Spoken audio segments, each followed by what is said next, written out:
நாம் தமிழர் வந்து திமுகவை எதிர்க்கிறத விட்டுவிட்டு தாவேக்காவை எதிர்த்தது தான் இந்த அளவுக்கு அடி வாங்கினதுக்கு காரணம் அப்படின்ற மாதிரி நிறைய விஷயம் சொல்கிறாங்க. சரி, நானுமே ஒரு கேள்வி கேட்குறேனே.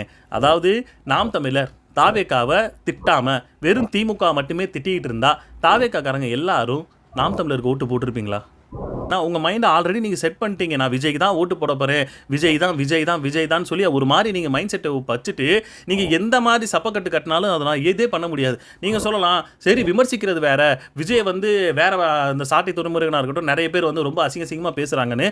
நான் என்ன கேட்குறேன், அவர் விஜய் மட்டுமா விமர்சிச்சாரு? ஒரு மீம்ஸ் கூட நிறைய எல்லாரும் போட்டு பார்த்துருப்பீங்க, போடா விஜய் வாடா விஜய் அப்படின்ற மாதிரி. இன்னொரு பக்கம் பார்த்தீங்க அப்படின்னா போடா கருணாநிதி வாடா கருணாநிதின்னு சொல்லிக்கிட்டு இருந்தார். ரெண்டு பேரையுமே திட்டிகிட்டு இருந்தார். ஏன்னா எதுக்காகனா நீங்கள் பண்ணக்கூடிய அந்த ஒரு திமுக பண்ணாததை நீங்கள் வந்து எடுத்துகிட்டு வரீங்கன்னா விஜய் முதல்ல சப்போர்ட் பண்ணக்கூடியது நாம் தமிழராக தான் இருந்திருக்கும். நீங்கள் நல்லா யோசிச்சு பாருங்கள். நீங்கள் திராவிடமும் தமிழ் தேசியம்னு கொண்டு வரும்போதுக்கு அப்புறம் தான் நாம் தமிழர்லேருந்து உங்களை விமர்சிக்க ஆரம்பித்தாங்க. அது வரைக்கும் என் தம்பி வரட்டும் அப்படின்னு சொல்லி வெயிட் பண்ணிட்டு இருந்தவர் நாம் தமிழர் அண்ணன் சீமானு.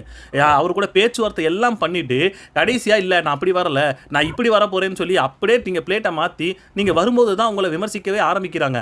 அதுக்கு முன்னாடி எங்கே விமர்சித்தாங்க சொல்லுங்கள்? எப்போயுமே நான் விஜய்க்கு ஒரு படத்தில் ஏதோ ஒரு பிரச்சனைனா ஆளாக குரல் கொடுக்கிறவர் நாம் தமிழர் சீமானா தான் குரல் கொடுத்துக்கிட்டு இருந்தாரு. கத்தி படத்துக்காக இருக்கட்டும், துப்பாக்கி படத்துக்காக இருக்கட்டும், இந்த மாதிரி இப்போ ஜனநாயகம் படத்துக்குமே இருந்துருக்கட்டுமே, அதுக்குமே பார்த்தீங்க அப்படின்னா நாம் தமிழர் அண்ணே சீமான் தான் சொல்லிட்டு இருந்தாரு.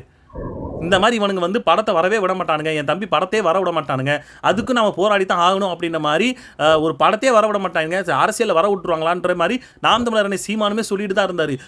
எந்த இடத்துல அவர் வந்து உங்களுக்கு வந்து சப்போர்ட்டாக பேசாமல் இருந்தாங்க? எல்லா இடத்துலையுமே நாம் தமிழர் சீமான் வந்து உங்களுக்கு சப்போர்ட்டாக தான் பேசிக்கிட்டு இருந்தாங்க. நீங்கள் எடுத்துகிட்டு வந்த கொள்கை ஏற்கனவே நாங்கள் திமுக திட்டிகிட்டு இருக்கோம், இப்போ அவன் கொண்டு வரதே நீங்கள் கொண்டு வந்த அப்படின்னா அப்போது நார்மலாக யோசிச்சு பாருங்கள். எதிரி ஒருத்தன் இருக்கான், அவனை நாளைக்கு கூட நீ திட்டிக்க. ஆனால் என் தம்பி என் கூட இருக்கிறவன் என் ரத்த சொந்தம், இப்போ அவன் எதிரி என்ன எடுத்துகிட்டு வரணும், அதையே நீ எடுத்துகிட்டு வந்தீங்கன்னா முதல்ல உன்னையிலடா நான் திருத்தி ஆகணும்.